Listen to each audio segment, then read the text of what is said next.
Hi, we're here this week with my good buddy Danny Kelly. He's visiting from Melbourne, where he normally works, so he's going to have a little chat about tattoos and life and whatnot. So yeah, let's get into it. Let's see how we go.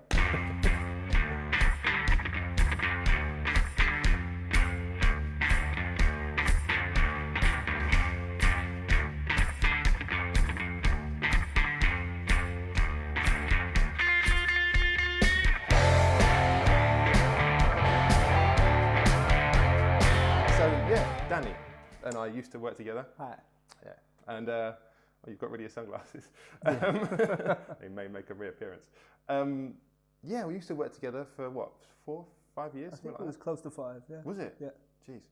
And we've now not worked together for about that long as well. Yeah. So it's nice to hang out. Yeah, it's really good to see you again. Yeah, likewise, nice one.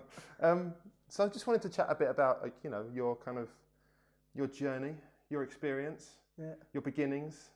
Not your ending, your middle bit thus far. Yeah. You know, so yeah, like where did you start? I mean, I know that you made the leap from piercing to tattooing.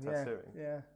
Well, I always wanted to tattoo, but in Dublin there was like 2 tattoo shops. One of them got shut down by the military for giving them yellow fever or really hep. Yeah. Bloody hell. Yeah, I think it was Eagles got burnt down. Really? Yeah. Well, I've never heard that version before. Yeah. Okay, yeah. Right, okay. So, you know, I started piercing when I was a picture framer in Dublin, and then I moved to Australia, worked in a really good shop in Australia, a couple of internationals, and it was my first time seeing the possibility of modern day tattooing, you know, or where tattooing was headed, the direction it was headed. And when and where was that? So that was Kaleidoscope in 2001. Okay. In Bondi in Sydney. Right. I worked with a really good guy who's still one of my tattoo mentors. I call him my tattoo godfather. A man you know, Claudio Benvenuti. Oh, Claudio, yeah. What a legend. Yeah. So when I met Claudio, like he had very, very little English. 2 Brazilian lads, Luciano Lima, he owned the shop, and his brother Fabio. And I worked with a really good Thai tattooer called Tong. Who's now back in Thailand. He was in Sydney for, I think, about 10 years. Oh, right. An amazing tattooer, another amazing tattooer. So that was obviously a bit of an eye-opener from being in Dublin. Like it was an absolute awakening to the possibility of what tattooing can be. Right. Yeah. But because I was not resident or couldn't get citizenship in Australia at that time, they couldn't teach me to tattoo. Oh. So Claudio started teaching me a little bit about drawing, just a little bit of coaching with drawing. And, you know, he draws, back then it was, you know, what you would call now classic tribal. Yeah. You know, like semi-modern tribal. Yeah. Modern classic, I don't know what it is. I don't know what you call it, but white, I know. I call it white guy tribal. Right. You know, nice and spiky. Yep. But Claudio's construction and rhythm to it was always very unique, you know, because he worked in the 90s with Leo Zulueta. Did the he? State, yeah, he was out in the States, but because he's the guy. He is. He's the guy that obviously started that whole from dawn till dusk, or from dusk till dawn thing, and So that's quite a heritage. Yeah. But. So I was lucky enough to meet Claudio. You know, when he spoke very little English, I spoke no Italian, but I was his. You know, I was the assistant and reception guy, so I was making the boys money. Over quoting, you know, doing what an Irish salesman does, and you know, so we maintained a good relationship since then, and he then moved to London for a little bit, stayed with me for a little while, helped me again there. And do you remember where he was tattooing in London? He, as far as I know, he was doing a little bit in Frith, but even before it was Frith. When it was Angelic Hill. Yeah, right. Yeah, so this is way back, you know. Yeah. It's gone back over like 12 or 13 years. Yeah, maybe even 14 or 15 years. It must be. Yeah, it is actually, isn't it? Yeah. Scary. Yeah, it's weird. Memory gets worse and hair gets grayer, you know. That's about it. If you've got any hair left. Yeah. Thanks for that. Moving on. Wait, hey. We're in the same boat. And then I was lucky enough to become friends with Thomas Hooper. Right. And he, you know, Thomas was Tom back then. He was It was a different kettle of fish. Right. Okay. You know, and we were lucky that we had a good friendship and connection. Well, I was lucky that we had a good friendship and connection. He would, you know, he let me learn. And you basically moved from, I mean, I suppose a studio in Sydney that opened your eyes to the possibilities, to then move to another studio where there were people who were really progressive. I mean, Thomas was one of those guys that I was looking at when I was kind of, I suppose, not quite starting out, but a few years in. Yeah, he was like the second leg of that modern British tattoo, and like that reinvention of, you know, still having links to like real true tattooing. You know, it was just like the evolution of the Into You lot, wasn't it? Yeah. But that's a good point you've just made, actually, because it's an evolution, but actually still having its foot in tattooing. Yeah. Whereas a lot of, I think what's happening now is that people are just going so far off-piste, away from kind of tattooing traditions that's getting lost. It's like, it's getting lost you very can quickly. tattoo anything, doesn't mean you should. Whereas guys like Thomas weren't tattooing anything, they were tattooing things that worked. Yeah. You know, so that's quite a good routing to have, actually. Yeah. So I was, you know, very lucky. I don't know if you would say lucky, honoured, privileged, or any of those. I was just in the right place at the right time, I think. And life, it's a lot like that, isn't it? Yeah, and I've never been like, I always drew when I was a kid. My dad's an artist, and I always drew. I've never been a talented artist, but I was always just, I'd show up and I'd do the work. Yeah. You know, and you know, one thing that Hooper said to me years ago was like, you might never be a great tattooer, but you're a nice guy. You know, you just stay being a nice guy, and your clients will come back to you, and your tattooing will improve. Yeah. You know, so, and that's one thing that it was one of the most valuable little, you know, lessons that I learned back then, was like, don't let your ego get to you in this game. You know, don't think you're bigger than you are. It's literally just tattooing. Yeah. You know? Really, it's looking after people. Yeah. It's building relationships. It's telling stories. It's relating stories. That's one of the most valuable things for me. Yeah, it's the campfire. It's one of the most valuable things for me now in this stage of my life, as well as everything else. It's the experience that you share. And it's the memories that you give people. You know, that's a valuable thing. You know? God, yeah. I couldn't agree more with that. I really couldn't. I was just listening to, have you listened to that Books Closed podcast? Yeah. I just listened to the Scott Harrison one. I thought it was brilliant. And he just hit the nail on the head. It's like, it's not about chasing ego. It's not about trying to put across your thing. It's about providing a service for the client and having a good time, and sitting around the campfire and telling those stories to each other. It's the most valuable thing, really, isn't it? The completely. Memories. Yeah, completely. Yeah. Nailed it. So how long were you there for? How long were you at, was it at Angelica when you started? Yeah, I was at Angelic for, I think, I don't know, my memory is very foggy of those times, you know. Yeah, that's not a surprise. Probably. The crowbar, probably. Yeah, mate. Yeah. Crowbar heavy, and garlic and shots. Yeah. But probably a year and a half until it sold over to Dante. Right. And you know, I was friends with. Well, Nicole gave me the job in Angelic. Yep. Yeah. And then, of course, Thomas came over, and they kind of set Dante up. Well, I'm not going to say set Dante up, but they helped.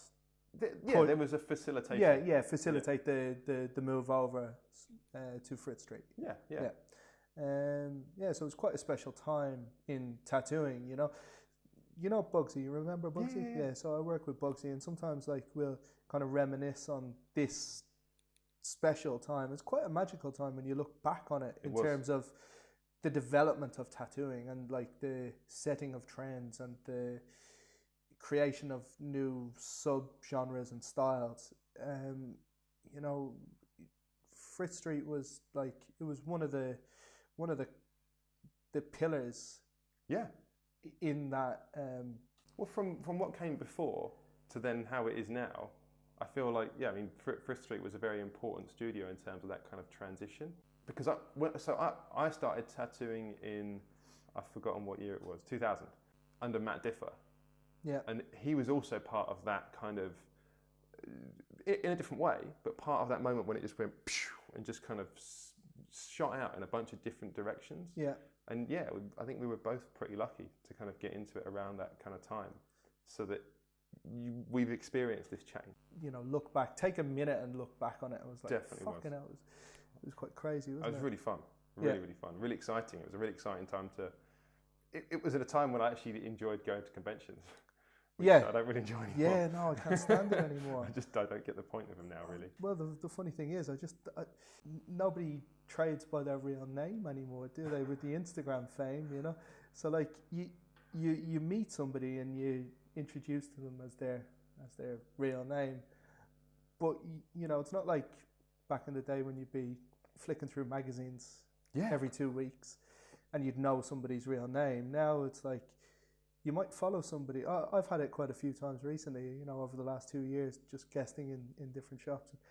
I'll be working beside somebody for 2 or 3 days and we'll be having a laugh, having a joke, and then I see something that he or she has done. I recognize, like, okay, that particular style. I'm like, oh shit, you're. I'm not going to say any names, but but instead of being Pete, you're that guy with that weird fucking name with that on weird handle on a social media platform. Yeah. So going back to the start, I suppose. How did you start getting tattooed? Was that in Thomas? Well, actually, I got tattooed by Claudio. So you hadn't been tattooed before you went to Australia? No. Oh right, okay, yeah. Oh, I had, yeah. And actually, the guy who tattooed me, he was a bike courier, and we used to hang out and do ecstasy together. And he worked in the back. He was apprenticing in the back of like a BDSM sex shop. Where? In Dublin? In Dublin, yeah. Right.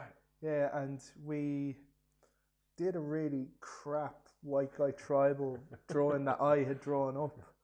And as it turns out, he's like, in terms of black work, he's still, he's kind of gone up there to be a recognised guy. Do you want to say his name or no? Phil, yeah, I can't remember. He's got a weird, like, Indian, I don't know, like a yoga kind of surname. Like, okay. Yeah, I don't even want to try pronounce it. No, fair enough. I can't remember how to spell it. But he's, as far as I know, he's got like a guest house and a home studio in somewhere like, it might be Sweden or Holland. And I've been thinking about that for years.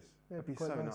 Yeah, just to have something tucked away and you come visit and stay for the weekend and get tattooed and we can have barbecue together and go out and shoot deer together. If that's your flavour. Yeah. The campfire. Yeah. You get to sit around the campfire and have that time. It'll be all right, wouldn't it? Let's do it. I'm into it. Let's do it. Let's start a cult. And you got to take it there. So you got tattooed by Claudia, which is an amazing way to start, really. Yeah. I mean, well, one you started with a friend of yours. I mean, Phil was a mate at the time. Phil was a mate, yeah. That's always a nice way and then Claudio fixed it. Yeah. Okay. Yeah, because Phil it was a big piece and he was only just starting out, Yeah. And so Claudio fixed it, and then Claudio started Disarm. Then I moved over to London and started getting tattooed by Hooper. Right. Yeah. So we started doing my shorts first, and then we did my front. And so you were running the desk at a shop without really having tattoos, but you were piercing, I suppose. Yeah. So you had that experience anyway, that kind of knowledge. Yeah. That's going to make it really hard to ask you then, because I was going to ask. I mean, I've been asking everyone what advice they would give to their younger self when they started out getting tattooed. Advice I could give the younger version of myself when starting to get tattooed.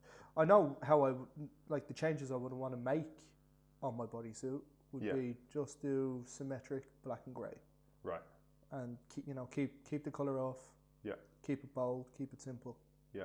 And if I could make any changes, that's what I would do. So essentially what that could boil down to is have a plan for the whole canvas. Yeah. And think about it as a canvas, do it as one. Yeah. That's exactly what Yashay said. Was just think about it as one thing. Yeah. Just, symmetry is a thing that, I wish I had more of. Like, I've got quite matching pieces. Yeah. Like the flow on my arms are quite matching, but they're different styles. And then my front is all symmetric from my neck down to my knees. Yeah. But it's just aesthetically more pleasing to me. To have that symmetry. Yeah. Well, that makes sense with your work as well, doesn't it, really? I mean, how did you speaking of your work, like get into this kind of scene that you're tattooing. I mean, I know you've always been interested in pattern work and in black work. Syra Hunja. Really? Yeah. Oh, right. Yeah. Well, I would say like Claudio, Thomas, and then Syra. So Syra was more delicate, refined, and you know, strong tattoos. Yeah. But not heavy. Yeah. And so like her precision and her detail was just so spot on. That's ridiculous. Yeah, it's absolutely beautiful. It's just, and still, like, you know, I'll come across, anytime I come back to London, like I'll bump into one or two of our old clients, and you know, they're 8-year-old tattoos, 12-year-old tattoos, and they're still perfect, like perfect. You know. Yeah. I wish. You know, now that I'm tattooing 13 years, I hope that if I see tattoos I've done in the last 3-4 years, in 5 years' time, that's all I can aspire to be. Yeah, do a good tattoo that's going to last. Yeah, that's basically it, isn't it? Yeah, that was a nice time actually working with Syra. It was quite an eye opener for me as well, actually. Yeah. When I started at Good Times, obviously you were there, but Mondays was just me and Syra for quite a while. What music did you listen to? Pink Floyd all day, every Monday. No Sade? No, Pink Floyd. Right. It was literally back to back every Monday, and it was super chilled. And yeah, she's just a very positive, calming person to have around. Like really good energy. Yeah, you know, like we were good friends for such a long time, and you know, I was a young guy, you know, all sorts of madness going on in my life, but she was like that little anchor of goodwill that made sense. I think it's really cool as well that you can actually list mentors. You can actually say, yeah, this guy at this point, this guy, this woman, this, you know, those are the people, those are the stages. Right. That's really nice. I've never thought about that. Well, to be honest, I haven't either. It's just you put me on the spot, so I'm just making up names. Sorry, mate. Yeah, but that does make sense. I'll watch this in a couple of weeks and just I'll be like, you dickhead, what are you saying? Oh, and I should have mentioned so-and-so, and I should have said this. And yeah. That's kind of how these things go, isn't it? Yeah. No, that's really cool. So where are you looking for reference? Like, what sort of place are you getting reference from now? Like, where do you get inspiration from? I don't. Really? Yeah, I don't anymore. You just play with it? Yeah. One of the best ways for me when I started off doing pattern work was money.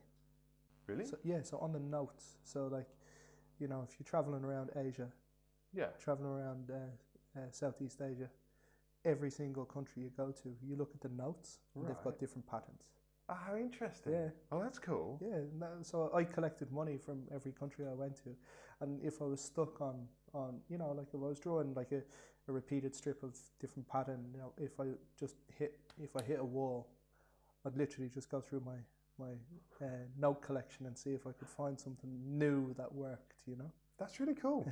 That's funny, isn't it? I've never heard that before. No? No, I've never heard that before. I mean, you're absolutely right. Looking at those notes, they do have little, I mean, everything's got a pattern to it. Look at English money, it's got interesting swirls and shapes, and I've never thought of that. I've never heard anyone say that before. So there you go. It's weird, isn't it? You heard it here first. But I think that, like, you know, before I ever tattooed, I collected money from around the world. Right. I had a little folder full of envelopes from different countries in the world. Right. Yeah. So this was always one of my little geeky things. Okay. Yeah. Yeah. One step on from stamps. So not quite as expensive. Yeah. So was that? I mean, did you collect it because it was an interest in design, or just because it was kind of cool to collect, and then you realised that there was this cool? Yeah, it was cool to collect. I don't know why I started. I was young when I started. You just collect stuff. Yeah. Yeah, I think we're similar. We're both collectors in our own weird little ways. Yeah. Hoarders. No. I'm a collector. It's a fine line, isn't it? It's a very fine line. Yeah, if your missus is calling you. Yeah, she'll call you a hoarder, right? Well, that's that classic bicycle thing, isn't it? The right number of bicycles is n-1, where n is the amount that your missus will kick you out. So whatever number that is, just one less is cool. Yeah, true. Thank you so much. Thank you. Lovely to have a chat. Always good to have a chat with you. Likewise, very nice. We should try and not, leave it so long next time. But anyway, that's all stuff for us, not for you guys. So look, mate, thank you. Thanks, really appreciate it. Cheers. Check out Danny on somewhere. Instagram, obviously. YouTube, I'm sure there's nudes. Yeah, Danny Kelly Tattoo at Danny Kelly Tattoo. At Danny That's Kelly all my Tattoo media, on Instagram and whatever Yeah. and blah blah blah. And yeah, thanks a lot for watching, listening, because this one's also going to be going out as a podcast, Is the it? full length version. Oh, Yeah. shit. There's a short version of the video, which if you're watching this, you're obviously watching this. But yeah, the full version will be released as our first ever podcast. Cool. I'll be able to hear how many times I said and maybe. Because it will be unedited. So, cool. Thanks a lot, guys. And Thank you. we'll see you for the next one. Take care. All the best. Oh, Christ.